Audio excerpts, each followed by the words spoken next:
Ito, oh. Sabihin mo sa akin, saan yung bahay mo? Yan. Nagtatapang-tapangan naman, na naman. Kung ako lang ho, nasa Pilipinas, eh, pupuntahan ko to, eh. No? Tapos yung isang isang match up lang. Boxingan o kung ano. Kaya lang gusto patayan din ho. Mala Duterte ang datingan ni Boy Lighter. Pakinggan nyo ha.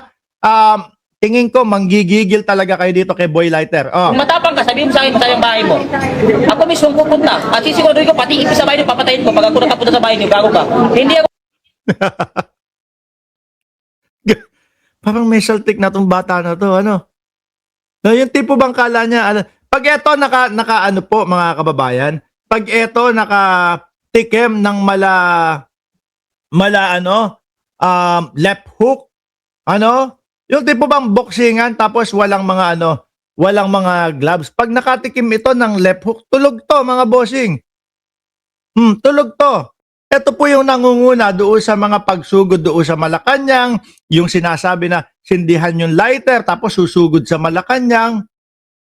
Tapos kapag ka po nakasuhan, ano sasabihin? Nako, sinisikil ni Bongbong Marcos ang ating karapatan na magpahayag. Ganun ang sasabihin. Sabi ni Mac 843, live to Boss MR o recorded lang? Live na live, hindi na tayo nag-replay. kagaya nyo na nagbabanta ng purong tak-tak-tak-tak, gago. Ayun. Iba kami magbanta, hindi kagaya nyo mga Tagalog na nagbabanta, bunganga lang. Naku po, dinamay ang buong Katagalugan. Oh. Ako ho, mga kababayan, pag nagbablog ako, hindi, kunyari, yan.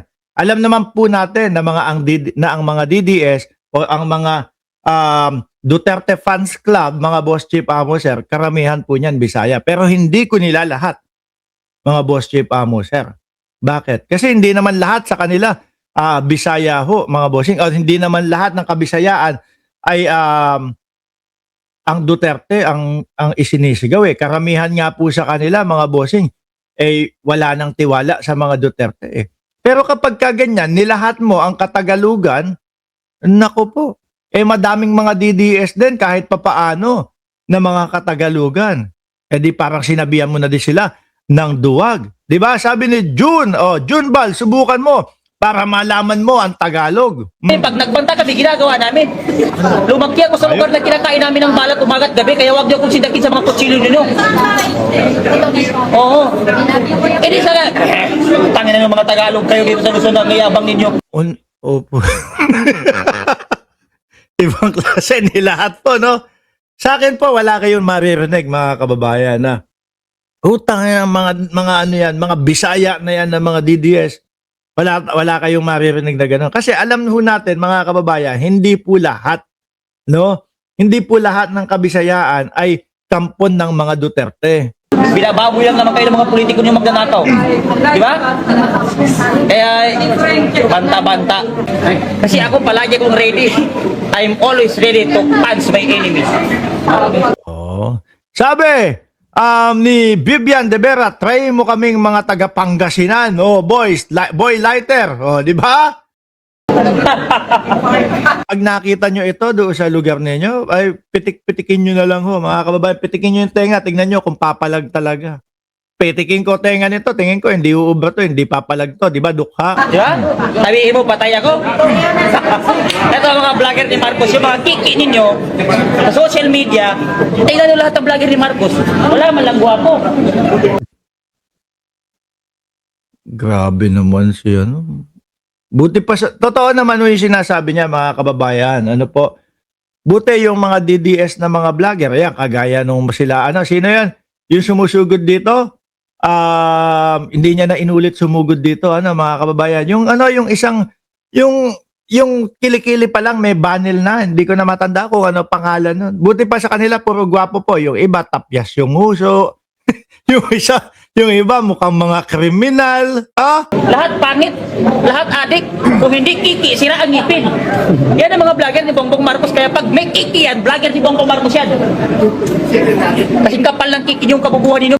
Anong ano daw yung sinasabi niya? Kiki or whatever, kung ano yung sinasabi ho. Eh, parang yung bisang vlogger niya may kiki dito. Ay, sorry. Ayoko nang pinag-uusapan at ayoko nang bastos dito sa ating channel. Alisin na nga natin si Boy Lighter, mga kababayan. Game na ho, mga bossing. Nasaan na tayo? puntahan muna natin yung issue kay Robin Padilla, mga kababayan. Dahil po ito, na-interview po, mga bossing. Ang magandang gabi po, Tita Mel. Thank you very much, Senator.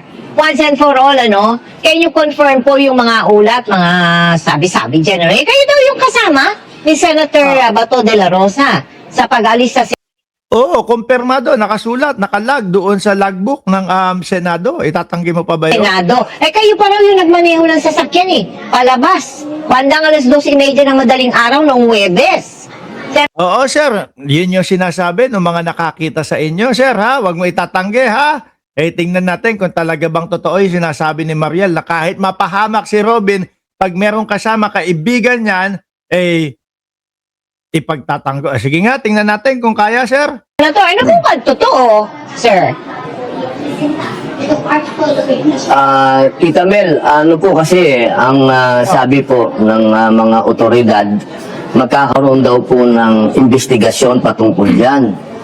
Mas maganda po siguro kapag magkaroon na lang po ng official investigation at sila na lang po ang magpahayag. Kasi kapag iba-iba po ang lumalabas sa balita, mas Hindi, Binoy, sasabihin mo lang, opo, ako ang nag-drive, ako ang nagmaneho, ganun lang. naguguluhan po yung Total, para makuha yung panig mo. ating mga kababayan sa naganap.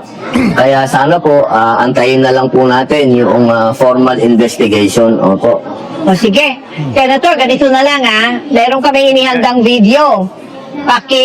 Panorin po natin, isang SUV. Madulas, ayaw nang sabihin na, oho.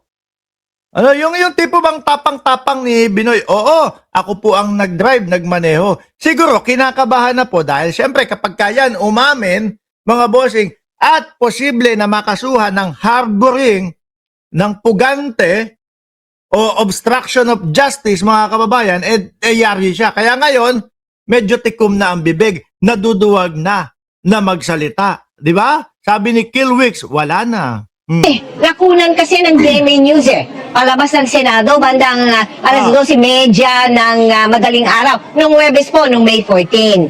Ang plaka po niyang sasakyang puting yan, Ayun, although binler namin, bilang Fortuner. Ano po, siguro mga B variant yan o baka mas mataas sa V variant. Kasi, di ba ang mga sasakyan po, kagaya niya, Fortuner, merong mga variants po yan. No? Meron, hindi ko na alam kung ano yung top of the line ng Fortuner Pero yung sa akin dati, nung 2018, V variant yung sa akin. No? Yung likod, tumataas ng ganon. Pero for sure yan, top of the line yan. respeto, ito po ay pareho ng plaka ng sasakyang sinakyan daw ni Senator Bato. Paalis ang Senado.